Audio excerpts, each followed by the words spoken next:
Este es tu tiempo con Dios. 7 de abril de 2022. Esdras capítulo 6 versículos 1 al 12. Con ayuda de reyes gentiles.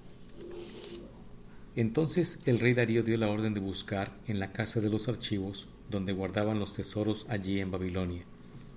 Y fue hallado en Acmeta, en el palacio que está en la provincia de Media, un libro en el cual estaba escrito así: Memoria.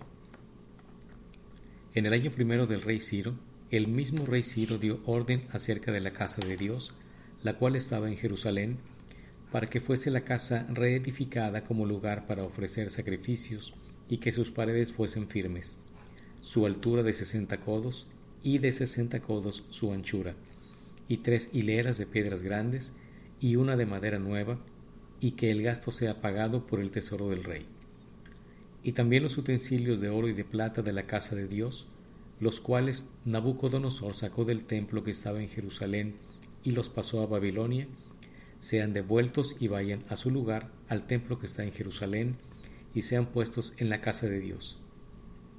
Ahora, pues, Tatnai, gobernador del otro lado del río, Setar-Bosnai, y vuestros compañeros los gobernadores que estáis al otro lado del río, alejaos de allí.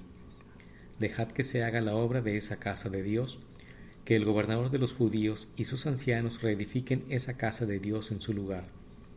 Y por mí es dada orden de lo que habéis de hacer con esos ancianos de los judíos para reedificar esa casa de Dios, que de la hacienda del rey, que tiene del tributo del otro lado del río, sean dados puntualmente a esos varones los gastos para que no cese la obra.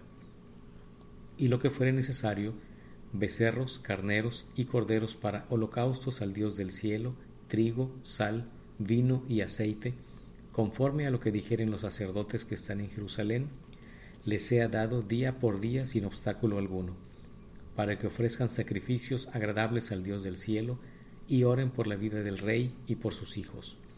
También por mí es dada orden, que cualquiera que altere este decreto, se le arranque un madero de su casa y alzado sea colgado en él, y su casa sea hecha muladar por esto. Y el Dios que hizo habitar allí su nombre, destruya a todo rey y pueblo que pusiere su mano para cambiar o destruir esa casa de Dios, la cual está en Jerusalén. Yo, Darío, he dado el decreto, sea cumplido prontamente. Ayuda a su meditación. Hallan el edicto de Ciro, capítulo 6, versículo 1 al 5. El edicto de Ciro tiene gran valor en la reedificación del templo. Por orden del rey Darío, hallan el edicto en el palacio de Acmeta. El edicto no solo proporciona información sobre la ubicación, el tamaño, la función y la arquitectura del templo, sino también establece que el tesoro del rey pagará todos los gastos de la construcción y serán devueltos todos los utensilios de la casa de Dios. Así, queda demostrada la veracidad del testimonio de los israelitas y establecido que el palacio costearía todos los gastos de la obra. El edicto es una evidencia del permiso otorgado por el rey para reedificar el templo y un fundamento para solicitar los costos de la obra de construcción. La ayuda de Dios ha habilitado un camino más próspero. Pregunta 1. ¿Cómo influenció el edicto de Ciro en la reedificación del templo? Pregunta 2. ¿Cuál es la verdad que Dios ha sacado a la luz y me ha consolado? Ayuda a su meditación 2. El permiso de construcción, capítulo 6, versículos 6 al 12. El edicto del rey Darío es el resultado de la obra soberana de Dios. Darío firma un edicto para autorizar la reedificación del templo, establecer que la hacienda del rey pagará los gastos y proveer todo lo que fuere necesario para presentar holocaustos a Dios, de modo que el pueblo de Israel pueda orar por la vida del rey y sus hijos. Solicita que los gastos sean pagados puntualmente para que no cese la obra de construcción. También da la orden de que cualquiera que altere el decreto sea colgado y su casa sea destruida. Así, el pueblo de Israel podrá disponer libremente de las riquezas del rey y recibirá protección de sus adversarios, ya que ninguno de ellos podrá impedir la obra.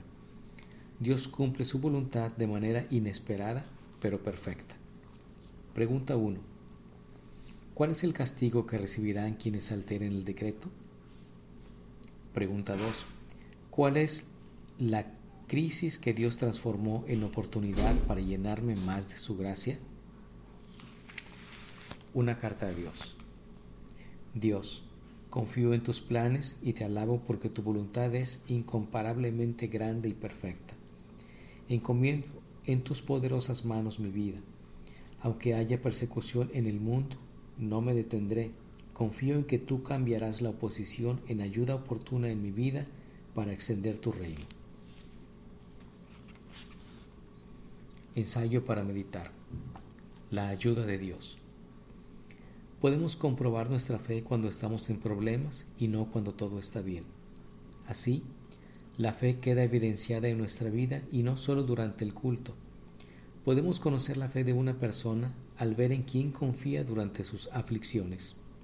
A menudo oramos clamando, Señor, y luego decimos, ayúdame. ¿Pero está bien esto? Dios no solo es alguien que nos ayuda. No obstante, ¿no tratamos a Dios como si fuera el responsable de limpiar nuestro desastre tras intentar hacer las cosas por nuestra propia cuenta? Seguramente, si le pedimos a Dios que nos ayude en algo en que estamos poniendo todo nuestro esfuerzo, Él lo hará. Sin embargo, si Dios entrara a nuestro corazón y obrara personalmente, viviríamos una experiencia milagrosa. Es decir, nuestros esfuerzos tienen un límite, pero si Dios obra, todo se concreta acorde a su propósito. Hay una frase que dice, quienes transforman al mundo no son las grandes personalidades, sino los débiles que se encuentran en la mano del gran Dios. Por lo tanto, deje que su problema sea el problema de Dios. Confíe en Él, acéptelo como el Rey de su vida y clame su nombre. Entonces, Dios nos ayudará de una manera inimaginable y guiará nuestra vida, nuestra familia, nuestro trabajo y nuestra sociedad. Reflexione para la aplicación personal. Dios le bendiga.